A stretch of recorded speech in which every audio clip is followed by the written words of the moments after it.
Nous en sommes au quatrième des prix attribués ce soir par l'Académie. Le prix Victor Barbeau, le fondateur de cette Académie. Alors, un journaliste, il ne pouvait pas être parfait, mais il a écrit beaucoup. Ses essais marquaient son époque. Cette année, la présidente de ce jury est Chérie Simon, professeure titulaire, dont on salue les travaux qui ont renouvelé un discours historique et culturel sur la société québécoise en insistant, en faisant ressortir la densité, la richesse que donne la diversité de notre environnement culturel. Et elle a fait de la traduction, je ne sais pas si c'est le président qui a insisté pour que j'en parle, mais c'est vrai que c'est un aspect toujours un peu négligé de la nécessaire construction littéraire. Donc, elle a fait de la traduction un élément essentiel du domaine des études culturelles chez nous. Alors, Madame la Présidente du jury, je vous inviterai à venir présenter les 3 finalistes et les autres membres de votre équipe. Merci.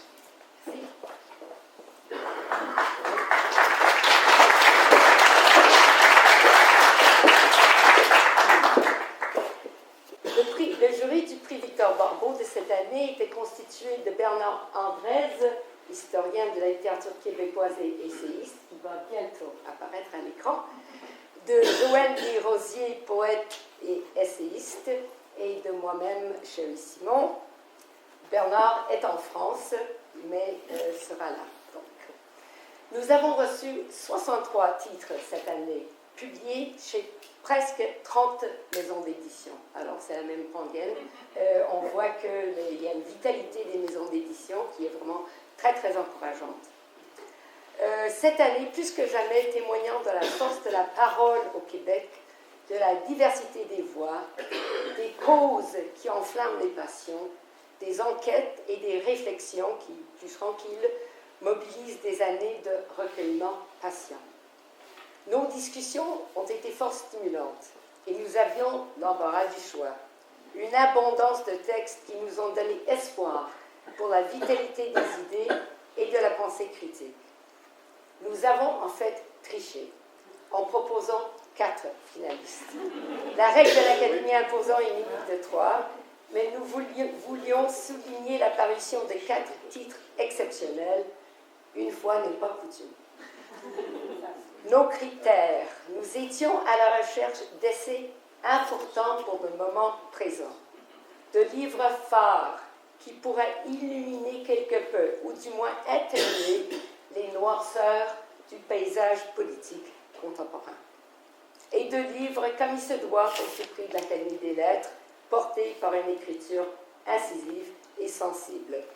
Nos finalistes répondent pleinement à ces critères. Alors, le premier finaliste en ordre alphabétique, Martine Delvaux, pour Pompières et Pyromanes, et c'est Bernard Andrèze qui lira l'éloge.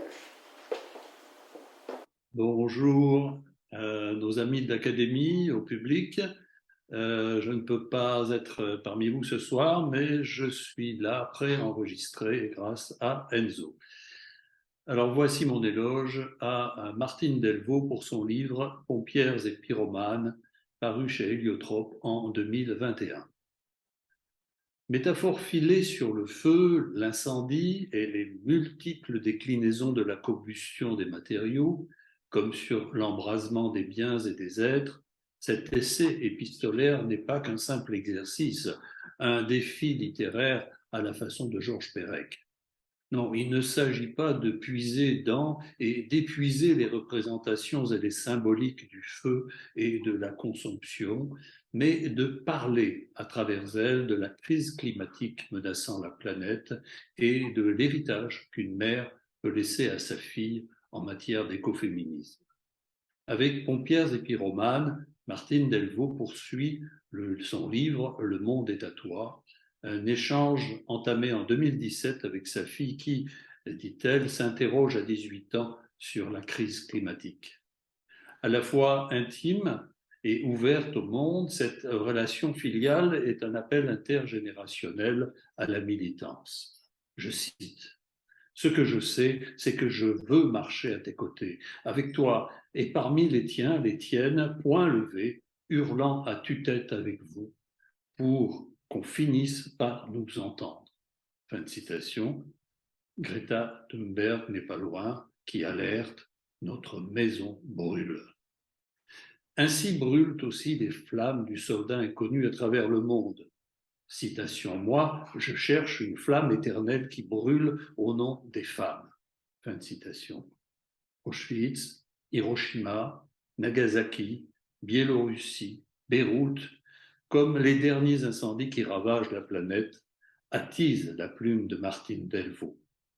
En allumant le feu de la révolte, elle assume pleinement l'invective que lui lançait un correspondant anonyme, « pompière pyromane ». Maintenant, c'est Joël Desrosiers qui va lire deux éloges pour Dany Laferrière, petit traité sur le racisme, et ensuite pour Pierre Hébert, Vie du jeune silence.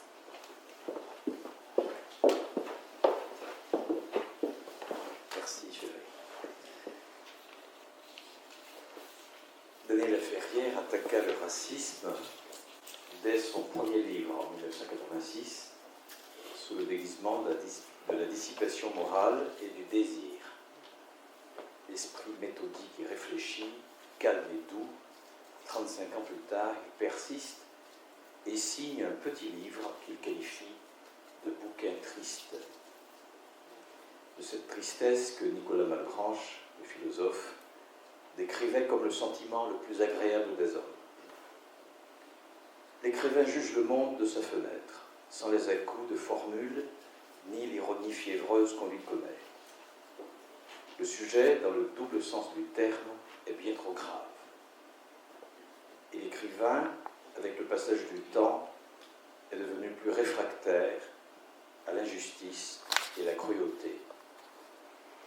Sans doute est-il plus sévère avec lui-même et avec les hommes, dont, je cite, « une chose gluante et verte, exsudant de leur être, représente toute l'abjection dont ils sont porteurs. D'une plume exsangue, sous des cendres subtiles, le livre est constitué de fragments souvent brefs, consacrés aux grandes figures du mouvement des droits civiques américains, de Frédéric Douglass à Martin Luther King, et à des écrivains tels Toni Morrison, William Styron ou Richard Wright. Frantz Fanon, le psychiatre et théoricien de la décolonisation, a droit au chapitre le plus élaboré, le plus long du petit traité, où il est question d'angoisse et du silence de Fanon sur la révolution de Saint-Domingue. Le blues n'étant pas que sonore, l'art du fragment qu'incarne le livre est traversé d'un flux poétique qui enveloppe toute l'œuvre d'une lamentation élégiaque.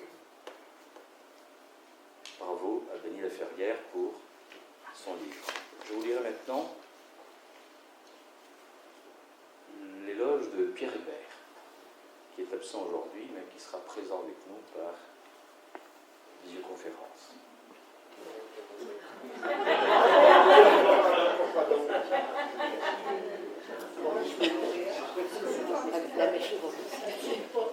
Dantin est un homme libre.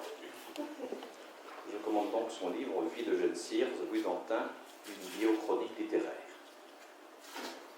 Dantin est un homme libre, parce qu'il fut tour à tour canadien-français et québécois, noir américain d'adoption et anthologiste des poètes d'Haïti, prêtre et défroqué, apatride et exilé, entouré dans la mort comme dans la vie de femmes, souvent de jeunes femmes, de mérite et de gloire littéraire.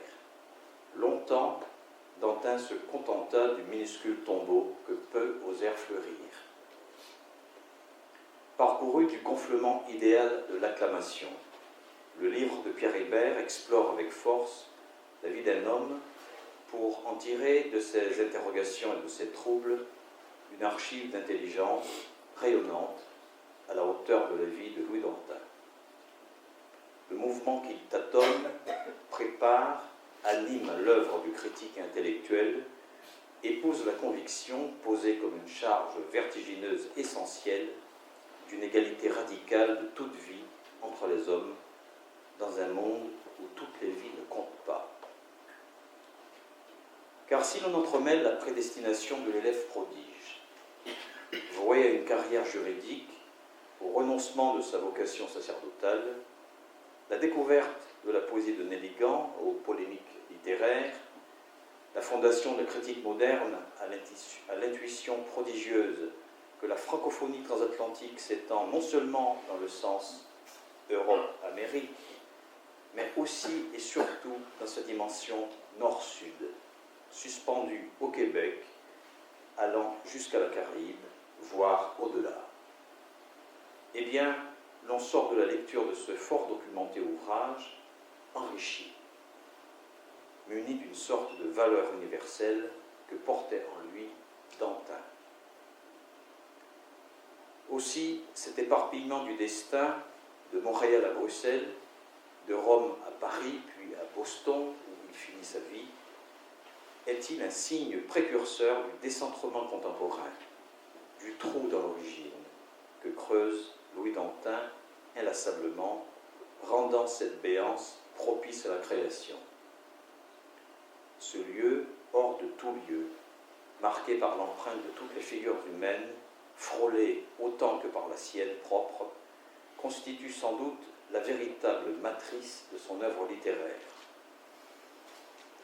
Chez Pierre Hébert, le défi voisine avec la fascination.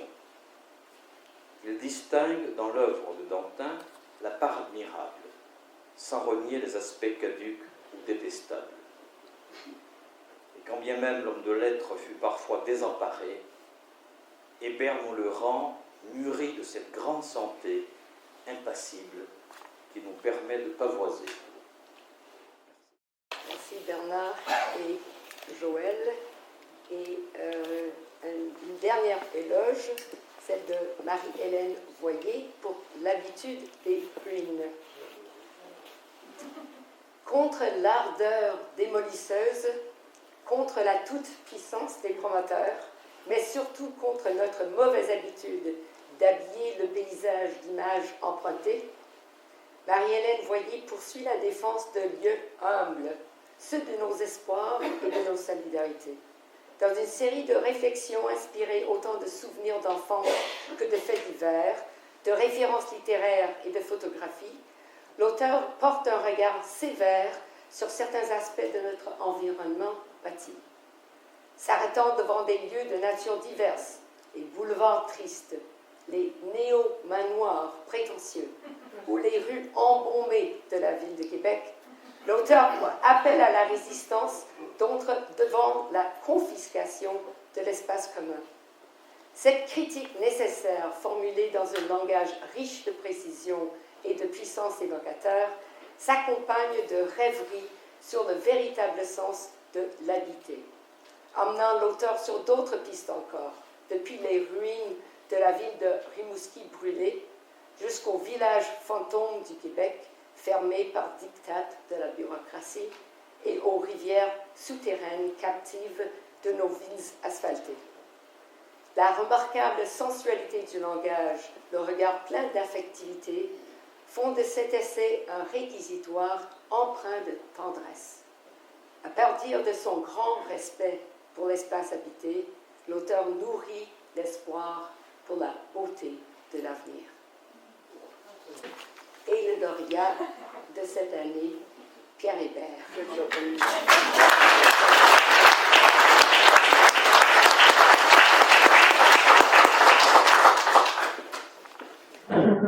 Alors, monsieur le Président de l'Académie, membre du jury, monsieur Desautels, mesdames, messieurs. Monsieur Desautels, au début, vous disiez qu'on ne pouvait pas être déçu ce soir, mais je peux vous dire qu'on peut être désolé, en tout cas. Ils n'en mourraient pas tous, mais tous en étaient atteints. Je me croyais au-dessus de cette sentence de La Fontaine. Malement pris, après plus de 2 ans d'héroïque résistance, me voici dans la cohorte des vaincus par la COVID. J'avais préparé ce mot étant assuré, encore ma prétention, que je les livrerai en présence. Je n'y ai rien changé, même si parmi vous, qui va être plus bas, n'a pas exactement le même sens. Alors voici le texte, mon texte tel quel. Le plaisir d'être parmi vous n'a d'égal que l'étonnement de me voir ici. C'est ainsi que Lionel Groulx, oui, encore lui, amorçait l'un de ses discours, propos que je fais mien aujourd'hui. Mais plutôt que sur l'étonnement, je vais évidemment me concentrer sur le plaisir.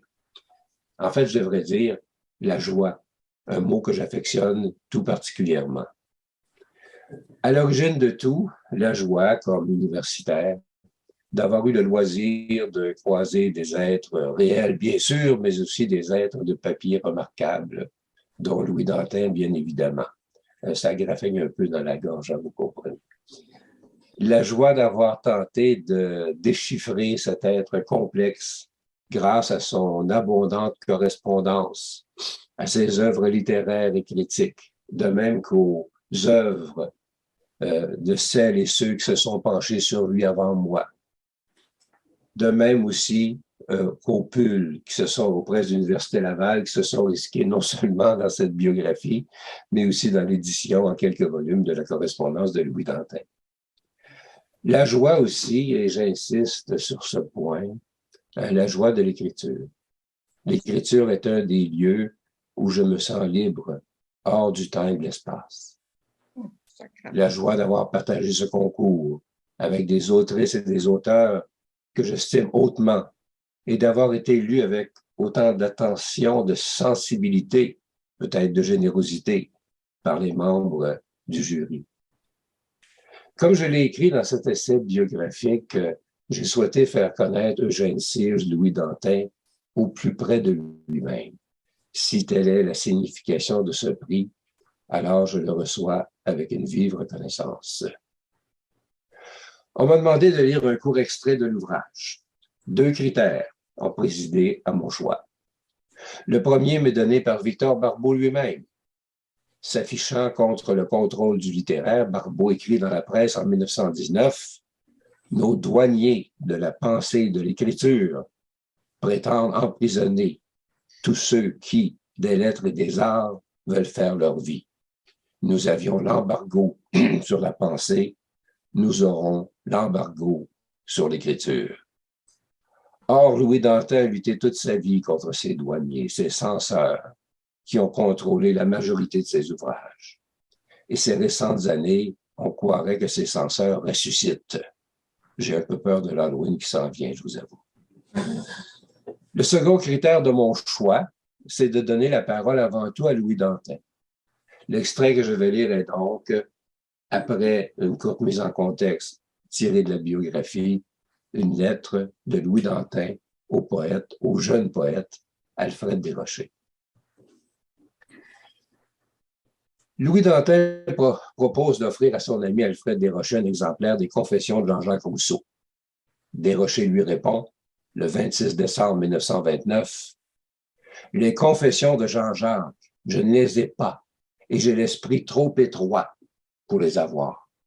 Vous me comprenez, j'en suis sûr, mes principes qui me valent les railleries de mes confrères assez souvent, sont que tant que je serai catholique, je ne lirai pas de livre nommément à l'index sans dispense. » C'est à la suite de ce refus de la part de Desrochers que Dantin lui écrit, le 29 décembre 1929, l'un des réquisitoires les plus vigoureux, mais aussi les plus lucides contre la censure catholique. Cher Monsieur Desrochers, j'ai toujours cru avoir été loti de plus de traits féminins que d'autres. Je veux dire qu'en fait d'énergie, d'instinct combatif, de force de volonté, de goût pour les prouesses physiques, je me sens au-dessous de beaucoup de ces demoiselles. Et mes dispositions mentales vont vers la douceur, la pitié, la tolérance, vers une sorte de tendresse universelle qu'on associe, bien souvent à tort, avec le cœur féminin. Il n'y a qu'un seul point où je me suis senti toute ma vie aussi mal que possible. C'est dans la passion jalouse de ma liberté, d'ailleurs aussi de celle des autres. Aucune tyrannie, ouverte ou sournoise, n'a de chance de me subjuguer. qu'elle prétend enferrer mon esprit, mon cœur, mon corps. Et la mesure de mes attachements ou de mes haines pour les théories dogmatiques, sociales ou autres, c'est celle dans laquelle elles protègent ou détruisent la liberté humaine. J'ai quitté l'Église parce qu'elle est, à mon sens, la plus grande force d'oppression qui pèse sur les droits de l'esprit, sur les instincts de la nature, sur l'évolution normale de l'humanité. Et j'ai le sens, depuis que j'en suis dehors, d'être sorti d'un donjon, d'avoir recouvré la faculté de respirer et de me mouvoir. Sans doute, je respecte ce que leur conscience dicte à d'autres. Il ne me viendrait pas l'idée, par exemple, de me moquer de vous parce que vous avez scrupule à lire les confessions de Jean-Jacques Rousseau. Mais je puis bien avec cela haïr l'obscurantisme qui vous le défend. Et je me demande comment, dans le domaine de l'art littéraire, un esprit peut jamais atteindre à son complet développement enserré dans des bornes étouffantes. Il faut sûrement plus que du génie pour pouvoir s'isoler ainsi de toute la tradition des siècles. Vous vous rendez bien compte, n'est-ce pas, qu'une moitié ou plus des chefs-d'œuvre de la littérature française sont interdits aux catholiques obéissants.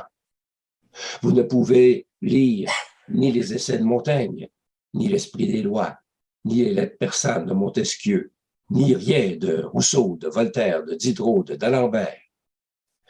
Vous ne pouvez pas lire les méditations de Descartes, ni les provinciales de Pascal. Les contes de La Fontaine sont interdits. Pour des époques plus proches, on reste abasourdi de voir à quoi il faut fermer les yeux. On ne peut lire Notre-Dame de Paris, Les Misérables. On ne peut rien lire, imaginez-vous, d'Alexandre Dumas, père et fils, ni de Georges Sand. On ne peut rien lire de Balzac, ni de Zola. On doit ignorer Madame Bovary de Flaubert, tous hors la loi. Croyez-vous vraiment qu'on puisse se passer de toute cette éducation intellectuelle et devenir un écrivain? Non, il faut reconnaître ce qui est l'évidence même. L'Église, par son esprit statique et par ses restrictions sans mesure, se pose en ennemi de toute liberté, de toute originalité littéraire. Elle ne veut pas qu'on aime, qu'on cherche la vérité, la beauté pour elle-même. Il faut qu'on les trouve comme on peut dans les cercles qu'elle leur trace d'avance. Mais c'est là naturellement une opinion à moi que personne n'est tenu de partager. Et je respecte, j'admire même quiconque, croyant à l'Église et à son autorité, se fait un devoir de lui obéir. Être logique avec sa propre conscience, c'est en somme la moralité, l'honnêteté pratique pour chaque être individuel. En fin de compte, 2 jours plus tard, Desrochers va écrire à Dantin pour lui dire qu'il peut accepter les confessions parce qu'il est à l'index. Mais il ne se lance pas dans un débat sur la censure, assuré de le perdre. À nouveau, je transmets mes remerciements à vous toutes et à vous tous, heureux de profiter de cette communauté littéraire, communauté intellectuelle. C'est là un privilège immense. Merci.